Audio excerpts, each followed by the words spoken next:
Aloha, I'm Jennifer Lynn, and this is Wisdom Flow Yoga's 7 Steps to Handstand. And we're on step 3. We've done shoulder integration, step 1, hip integration, step 2. Now we want to put those two together through the core activation. Think about the front points of your hips and your low ribs. These 4 points want to be knitted together in steadiness for handstand.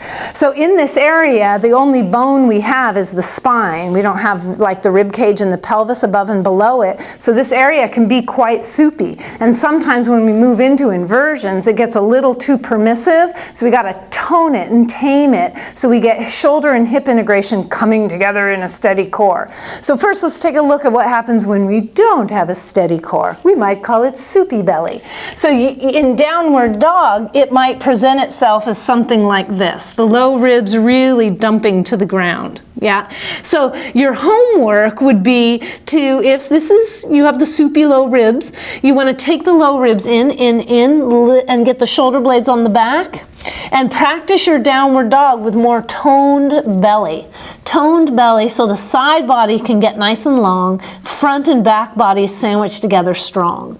Now let's take a look at what happens in plank. Same kind of thing sometimes. The belly will get a little bit soupy, and I know I'm exaggerating and it looks goofy, but you can get the point here. So as I scoop my tailbone, I steady the low belly. As I take my low ribs in, I steady the upper abs. And that strong front body sandwiching back, pressing back against the spine is what's going to integrate the shoulders and hips with a strong core. So practicing your plank with a nice steady belly really can help out.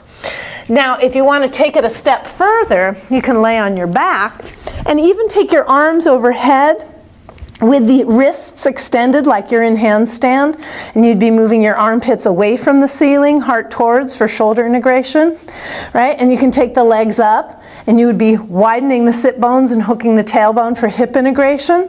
And then you would lower your legs so you're moving toward the position of handstand, but you're letting this belly get nice and strong and pull down. It's quite intense, yeah? So you breathe into it, come up for air, and then go in again. Can I keep the low ribs in the body, the long belly muscles strong and pulling against the spine? Ooh, this is me in handstand.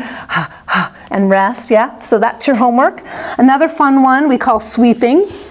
So you take your blanket, a nice slippery blanket, stand on it and put your hands near the wall, about 10 inches away from the wall, and you find shoulder integration. Then let the blanket slide back, pull it in. Slide it back. This is a sticky blanket. I chose poorly. Draw it in. Sweep it back. Draw it in. And this eventually gets you set up for something like piking into handstand, right? So the belly gets strong enough to lift your legs up. But sweeping for now, that's good. That's your homework for getting the core nice and strong so shoulder integration can marry hip integration and you're steady. Enjoy.